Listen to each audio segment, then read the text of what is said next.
Today, I'm gonna have some fun. One of the things that I love about these inflatable tents is how quickly they inflate. So today, I'm gonna put both tents side by side and see which one inflates faster. Which one do you think it'll be? The Panda Large tent, 13 by 10, or the Coody 13.6, 12 by 9? Let's see. We've got both tents laid out. We've got the pumps ready to go. Let's get this race started.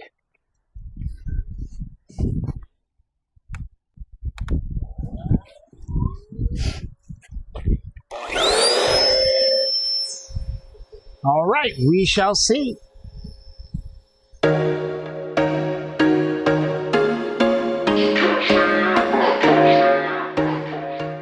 Looks like the RBM Outdoors is in the lead right now.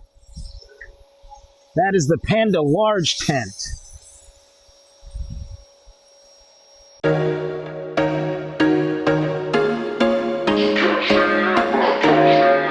As I have mentioned before, these tents tend to need a little help. They get stuck on each other, on themselves, I should say.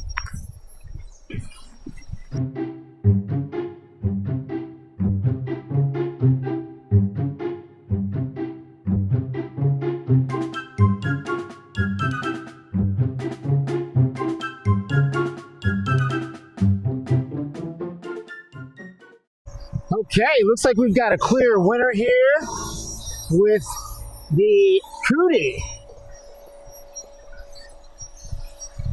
And they are both set up. That took just a little over 7 minutes.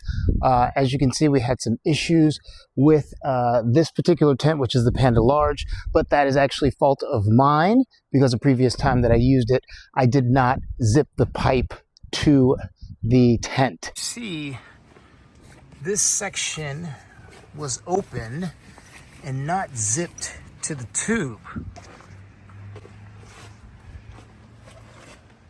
Open, not zipped to the tube. Down here was open, so it was not able to push itself up. So we're gonna have to redo this another time, but 7 minutes to set up a tent. That's not bad. Okay, let's talk about these two tents. This tent here is the Coody 13.6. It's approximately 12 feet by 9 feet. Super spacious. Both of these tents are very spacious. This also has a 7-foot center height. This here is the RBM Outdoors Panda Large tent. It has a 13 by 10 footprint, so it's a little longer, just by a foot. And it also has a 7-foot center height. One big difference is this big door that it has on this side. The other side has a door. This tent here, this Coody, does not have a back door. So there's only one entrance and one exit. But I like both of these tents. They both insulate well. As you can see, they both inflate fairly quickly. I hope you liked this video. If you'd like to see more like this, please hit that subscribe button. Make sure you hit that bell so you get the notifications, and I'll see you in another video soon.